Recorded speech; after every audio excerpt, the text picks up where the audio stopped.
Et maintenant, la potion magique de... Pollution, hormones, OGM, bisphénol, aspartame, mélène, Monsanto, industriel. Mais où allons-nous? Je crois que c'est tout là. Bonjour à toutes et à tous. Ça fait un petit moment que j'ai envie de vous causer du cholestérol. Ce n'est pas du tout une graisse, comme certains le croient. C'est un cristal très alambiqué qui porte une fonction alcool. C'est un très joli cristal en fait.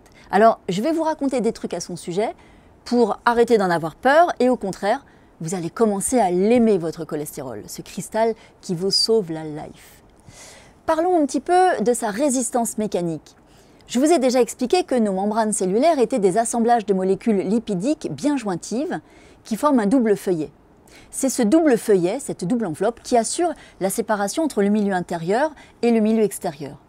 Or, pour que cette membrane soit bien costaude, que ces lipides soient bien jointifs, qui c'est qui se met entre eux et qui les retient les uns contre les autres? Eh bien, ce sont les molécules de cholestérol, nos petits cristaux magiques. Insérés entre chaque acide gras, ils les empoignent et par leur propre rigidité, ils assurent la résistance mécanique de ces membranes. Autant vous dire qu'il nous en faut un sacré paquet, en particulier dans les cellules musculaires qui sont soumises à des allongements et des raccourcissements permanents lors de la contraction musculaire par exemple. Pour assurer la résistance mécanique, leurs membranes contiennent plus de cholestérol que les membranes d'autres types de cellules. Certaines cellules du cerveau aussi synthétisent elles-mêmes une partie de notre cholestérol, toujours pour renforcer la cohésion des parois cellulaires de nos neurones. On voit déjà qu'il ne faut surtout pas en manquer du cholestérol et on comprend aussi qu'on a de plus en plus besoin de ce cholestérol à mesure qu'on prend de l'âge, car on répare beaucoup et tout le temps. Parlons de son rôle dans la communication. À la surface de nos membranes cellulaires, il y a tout un tas de récepteurs aux hormones, aux neuromédiateurs et aux molécules de l'immunité. Ce sont tous les éléments qui assurent la communication entre les cellules. C'est un rôle évidemment fondamental. Eh bien, ces petites antennes réceptrices sont ancrées, attachées sur des fondations solides construites dans la membrane cellulaire. Et je vous le donne en mille, ces fondations, ces gros plots bien lestés, ne sont rien d'autre que des cholestérols bien rigides et bien costauds qui empêchent nos récepteurs de se faire la malle. Le cholestérol, c'est aussi un transporteur de lipides. Le gras que nous mangeons et que nous fabriquons n'est pas soluble dans l'eau, donc pas soluble dans le sang. Si les lipides circulaient seuls, nous mourrions très rapidement. Pour être véhiculés sans encombre dans tout le réseau de distribution, les molécules de lipides, qu'on appelle des acides gras, sont accrochées soit sur un glycérol, sous forme de triglycérides, soit sur un cholestérol. Un cholestérol fixé à un acide gras, c'est un cholestérol estérifié. Sa mission est de trimballer des acides gras dans les cellules, puis de retourner au foie, se faire rafistoler, ou fabriquer de la bile, ou aller occuper une fonction structurale. Aussi, le cholestérol si diabolisé est un constituant capital de nos membranes, un ancrage incontournable de nos poteaux de télécommunication et un transporteur de lipides. Mais ce n'est pas tout. Le cholestérol est la molécule de base du cortisol et des hormones sexuelles. On parle alors des hormones stéroïdes parce que le cholestérol comporte une structure appelée noyau stéroïde. Il faut savoir que ce cristal est très long et difficile à construire. C'est pour cela que nous le recyclons en permanence. Dans le foie, une partie du cholestérol est transformée, associée avec nos déchets pour constituer la bile. Ce cholestérol sera récupéré ensuite dans l'intestin grêle pour être de nouveau recyclé. Donc en plus d'être structurel, d'être impliqué dans la communication et dans le transport des lipides, le cholestérol est un précurseur d'hormones et un élément de la bile. Et vous vous rendez compte qu'il y a encore une branche de la médecine qui juge nécessaire de réduire le cholestérol au silence en donnant à la population, de façon massive et quasi systématique, des médicaments qu'on appelle statines. Eh bien, je vais vous dire en 2 mots ce que ça fait comme dégâts, les statines. La longue chaîne de fabrication du cholestérol comprend 36 étapes, rien que ça.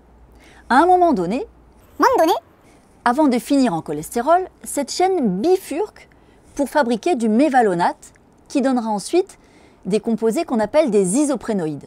Ce sont des composés qui se fixent sur des molécules particulières pour en assurer le fonctionnement, un peu comme des interrupteurs, des régulateurs. Parmi ces molécules particulières qui ont besoin de ces interrupteurs, nous avons le RAS, qui contrôle la prolifération cellulaire, donc impliqué dans les processus cancéreux. Nous avons le RHO, qui contrôle une grande partie des réactions immunitaires. Nous avons ensuite un gène qui contrôle l'oxydation de nos molécules, donc impliqué dans les processus dégénératifs. Et enfin, une protéine qui contrôle la croissance osseuse. Vous voyez le truc?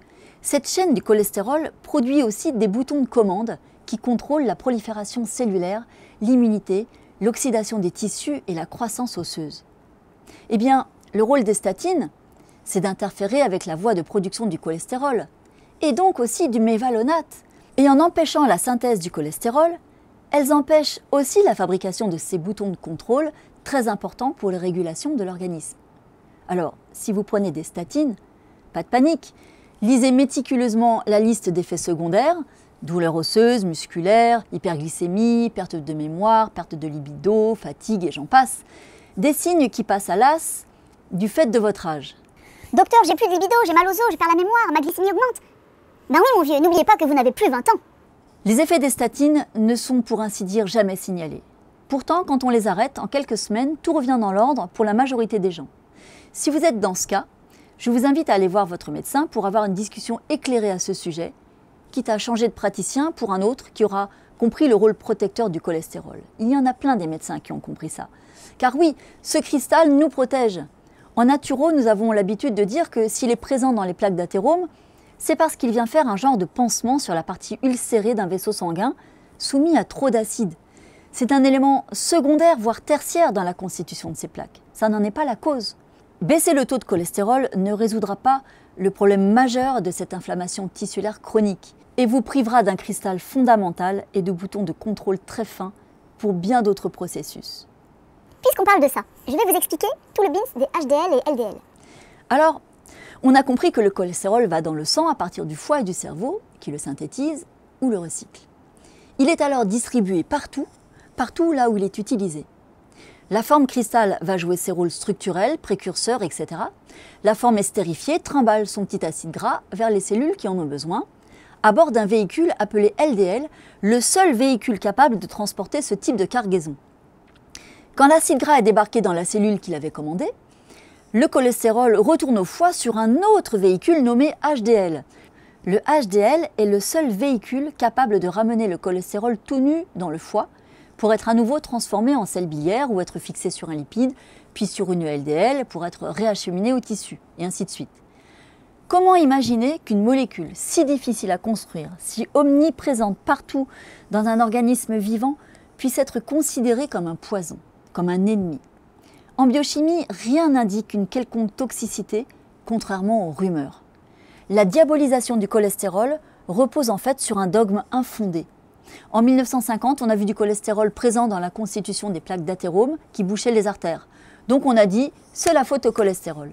Pas plus d'études n'ont été produites pour prouver la corrélation. Mieux, de nouvelles données biochimiques en faveur du cholestérol sont sorties en 1980. Mais la médecine est restée dans son dogme. Par hasard, on a trouvé une molécule capable de bloquer la voie de fabrication du cholestérol, les statines. L'industrie pharmaceutique a vu là un marché indécent. Pourtant, je le répète, chez les grands animaux, le rôle du cholestérol dans les maladies artérielles n'est que secondaire, voire tertiaire. Le cholestérol est là pour participer à la réparation d'une lésion. La question est depuis toujours, pourquoi y a-t-il des lésions dans ces artères? Mais là, tout le monde s'en fout. Finalement, le cholestérol est une sorte de voyant rouge. L'empêcher de clignoter ne réparera pas la machine. Alors oui, il existe une maladie génétique rare où on retrouve des taux très élevés de cholestérol associés avec une maladie cardiovasculaire. Mais il ne s'agit pas de la même problématique. Le cholestérol augmente naturellement avec l'âge. Du coup, baisser le cholestérol avec des statines chez des gens âgés relève du non-sens absolu, d'autant que les effets secondaires ressemblent à des effets du vieillissement. Comme si on en avait besoin. Ah là là, la logique de la science. En revanche, les nourrir, nos personnes âgées, avec des aliments antioxydants, anti-inflammatoires, alcalinisants, leur faire pratiquer des disciplines de gestion du stress, des exercices respiratoires, non? Arrêter de leur faire manger leur steak avec leur purée, non plus? Leur donner un grand verre de jus de carotte chaque jour. Non, pas d'accord? Je vous laisse méditer sur ce sujet et bouquiner pour avoir plus d'infos. Bisous à vous!